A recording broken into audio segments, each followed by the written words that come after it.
রবিবার অনেকের কাছে ছুটির দিন, ঘোরাঘুরি, হাসি, ছবি তোলা, ফ্যামিলি টাইম।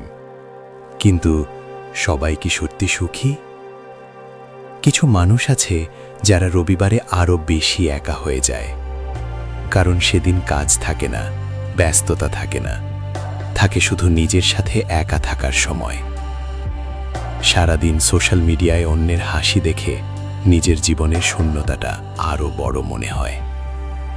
কেউ অর্থের জন্য লড়ছে, কেউ সম্পর্ক বাঁচাতে যুদ্ধ করছে, কেউ স্বপ্ন ভেঙে যাওয়ার কষ্ট লুকিয়ে রাখছে। তারা চিৎকার করে না, তারা কাউকে বোঝায় না, তারা শুধু হাসির আড়ালে যুদ্ধ করে যায়। রবিবার তাদের কাছে ছুটি নয়, রবিবার মানে চিন্তার দিন। ভবিষ্যতের দুশ্চিন্তা, অপূর্ণ ইচ্ছের হিসাব আর অদেখা কান্নার শব্দ।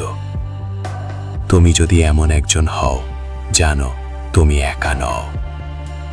এই নীরব যুদ্ধ একদিন তোমাকেই শক্ত বানাবে। আজ হয়তো কেউ বুঝছে না, কিন্তু একদিন তোমার এই নীরব লড়াইয়ের গল্পই হবে তোমার সাফল্যের ভিত্তি। মনে রাখবে, সবচেয়ে শক্ত মানুষগুলোই সবচেয়ে চুপচাপ থাকে। এই রবিবারে যদি মন খারাপ থাকে, নিজেকে দোষ দিও না, নিজেকে একটু সময় দাও।